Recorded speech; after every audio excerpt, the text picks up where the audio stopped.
السلام علیکم ورحمۃ اللہ وبرکاتہ۔ الحمد للہ رب العالمین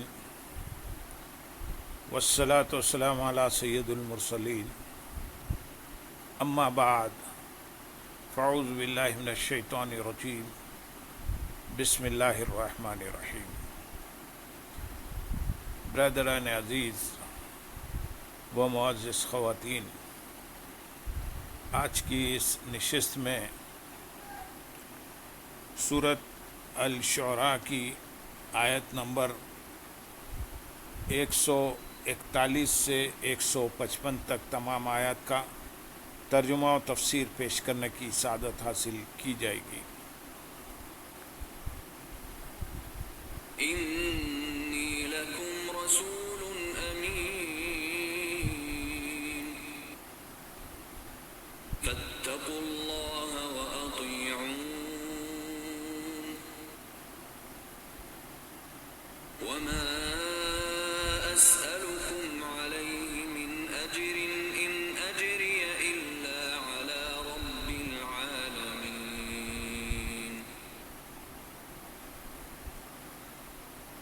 أتتركون فيما هاهنا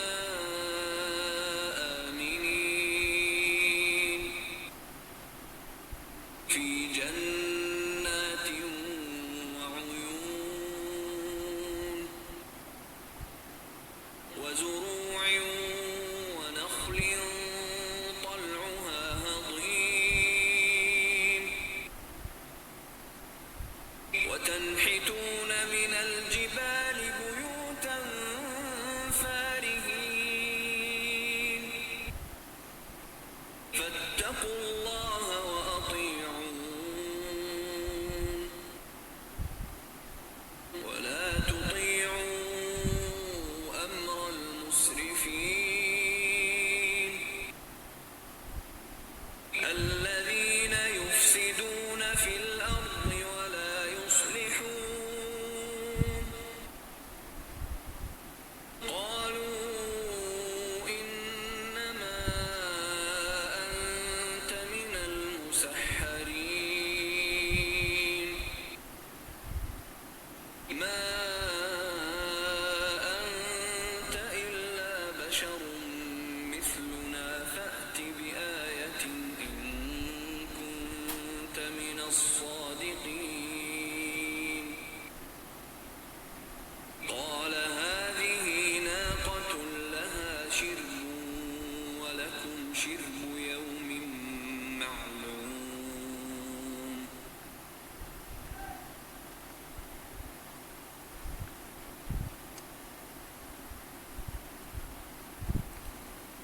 قوم سمود نے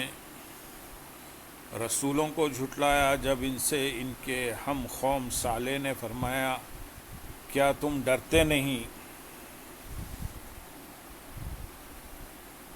یہاں سے نبی اکرم صلی اللہ علیہ وسلم کی تسلی کے لیے حضرت صالح علیہ السلام اور ان کی قوم سمود کا واقعہ بیان کیا جا رہا ہے۔ اس آیت اور اس کے بعد والی آیت کا خلاصہ یہ ہے کہ قوم سمود نے حضرت صالح علیہ السلام کو اس وقت جھٹلا کر اور ان سے پہلے رسولوں کو جھٹلایا جب انہوں نے قوم سمود سے فرمایا کیا تم شرک کرنے پر اللہ کے عذاب سے ڈرتے نہیں؟ آیت نمبر 143 اور 144 میں ارشاد ہے، بے شک میں تمہارے لیے امانت دار رسول ہوں تو اللہ سے ڈرو اور میری اطاعت کرو۔ اس آیت اور اس کے بعد والی آیت کا خلاصہ یہ ہے کہ حضرت صالح علیہ السلام نے قوم سمود سے فرمایا مجھے اللہ تعالیٰ نے تمہاری طرف رسول بنا کر بھیجا ہے تاکہ میں تمہیں اس کے حکم کی خلاف ورزی کرنے پر اس کے عذاب سے ڈراؤں، اور جس رسالت کے ساتھ اس نے مجھے تمہاری طرف بھیجا میں اس پر امین ہوں۔ تو اے میری قوم تم اللہ تعالیٰ کے عذاب سے ڈرو اور میری اطاعت کر کے اپنے رب عز و جل کے حکم پر عمل کرو۔ اس سے معلوم ہوا کہ حضرت انبیاء علیہ السلام اسرار الہیہ اور لوگوں کی عزت، مال، آبرو وغیرہ سب کے امین ہوتے ہیں۔ خیانت اور نبوت جمع نہیں ہو سکتی۔ ہمارے حضور پر نور صلی اللہ علیہ وسلم کو اہل مکہ بچپن شریف میں محمد امین پکارتے تھے، اور اعلان نبوت سے پہلے اور بعد میں بھی آپ کے پاس امانتیں رکھتے رہے اور اپنے فیصلے حضور اقدس صلی اللہ علیہ وسلم سے کرواتے تھے۔ آیت نمبر 145 میں ارشاد ہے، اور میں تم سے اس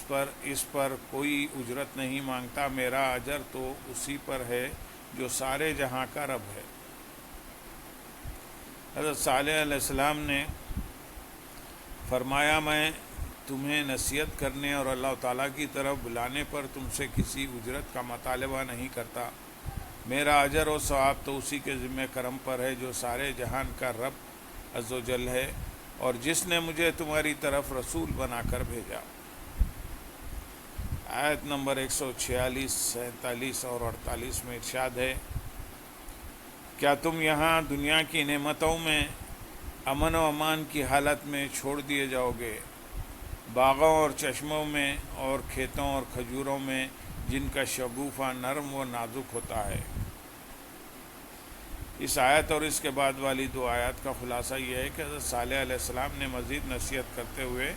اپنی قوم سے فرمایا، کیا تمہارا گمان یہ ہے کہ تم دنیا کی نعمتوں جیسے باغوں اور چشموں میں، کھیتوں اور کھجوروں میں جن کا شگوفہ نرم و نازک ہوتا ہے، امن و امان کی حالت میں چھوڑ دیے جاؤ گے کہ یہ نعمتیں تم سے کبھی زائل نہ ہوں گی، تم پر کبھی عذاب نہ آئے گا اور تمہیں کبھی موت نہ آئے گی؟ تمہارا یہ گمان غلط ہے اور ایسا کبھی نہیں ہوگا۔ آیت نمبر 149، 150 اور 151 میں ارشاد ہے، اور تم بڑی مہارت دکھاتے ہوئے پہاڑوں میں سے گھر تراشتے ہو، تو اللہ سے ڈرو اور میری اطاعت کرو، اور حد سے بڑھنے والوں کے کہنے پر نہ چلو۔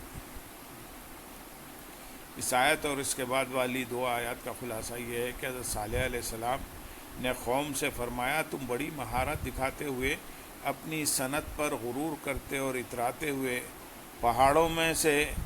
گھر تراشتے ہو، اور ان گھروں کو بنانے سے تمہارا مقصد رہائش اختیار کرنا نہیں بلکہ صرف اپنی مہارت پر غرور کرنا ہے، تو تم اللہ تعالیٰ کے عذاب سے ڈرو اور میری اطاعت کرتے ہوئے وہ اعمال کرو جن کا تمہیں دنیا اور آخرت میں فائدہ ہو، اور حد سے بڑھنے والوں کے کہنے پر نہ چلو۔ حضرت عبداللہ بن عباس رضی اللہ تعالیٰ عنہما فرماتے ہیں کہ مسرفین سے مراد مشرکین ہیں۔ بعض مفسرین نے کہا کہ مسرفین سے مراد وہ 9 شخص ہیں جنہوں نے اونٹنی کو قتل کیا تھا۔ آیت نمبر 152 میں ارشاد ہے،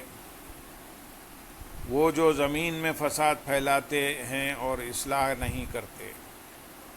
یعنی حد سے بڑھنے والے وہ ہیں جو کفر، ظلم اور گناہوں کے ساتھ زمین میں فساد پھیلاتے ہیں اور ایمان لا کر عدل قائم کر کے اور اللہ تعالیٰ کے فرما بردار ہو کر اصلاح نہیں کرتے۔ اس کا معنی یہ ہے کہ بعض فساد پھیلانے والے ایسے بھی ہوتے ہیں کہ کچھ فساد بھی کرتے ہیں اور ان میں کچھ نیکی بھی ہوتی ہے، لیکن یہ ایسے نہیں بلکہ ان کا فساد مضبوط ہے جس میں کسی طرح نیکی کا شائبہ تک نہیں۔ آیت نمبر 153 اور 154 میں ارشاد ہے، قوم نے کہا، تم ان میں سے ہو جن پر جادو ہوا ہے، تم تو ہم جیسے ہی ایک آدمی ہو، اگر تم سچے ہو تو کوئی نشانی لاؤ۔ اس آیت اور اس کے بعد والی آیت کا خلاصہ یہ ہے کہ قوم سمود نے حضرت صالح علیہ السلام کی نصیحتوں کے جواب میں کہا، تم ان میں سے ہو جن پر بار بار بکثرت جادو ہوا ہے، جس کی وجہ سے عقل و حواس قائم نہیں رہے، معاذ اللہ۔ تم تو ہم جیسے ہی ایک آدمی ہو کہ جیسے ہم کھاتے پیتے ہیں اسی طرح تم بھی کھاتے پیتے ہو، اگر تم رسالت کے دعوے میں سچے ہو تو اپنی سچائی کی کوئی نشانی لے آؤ۔ آیت نمبر 155 میں ارشاد ہے، صالح نے فرمایا، یہ ایک اونٹنی ہے، ایک دن اس کے پینے کی باری ہے اور ایک معین دن تمہارے پینے کی باری ہے۔ حضرت صالح علیہ السلام نے قوم کے مطالبہ پر فرمایا یہ ایک اونٹنی ہے، ایک دن اس کے پینے کی باری ہے تو اس میں اس کے ساتھ مزاحمت نہ کرو، اور ایک معین دن تمہارے پینے کی باری ہے تو وہ اس میں تمہارے ساتھ مزاحمت نہ کرے گی۔ یہ اونٹنی قوم کے معجزہ طلب کرنے پر ان کی خواہش کے مطابق حضرت صالح علیہ السلام کی دعا سے پتھر سے نکلی تھی۔ اس کا سینہ 60 گز کا تھا۔ جب اس کے پینے کا دن ہوتا تو وہ وہاں کا تمام پانی پی جاتی، اور جب لوگوں کے پینے کا دن ہوتا تو اس دن نہ پیتی۔ اللہم صلی علی سیدنا محمد وعلی آل سیدنا محمد وبارک وسلم، وآخر دعوانا ان الحمد للہ رب العالمین۔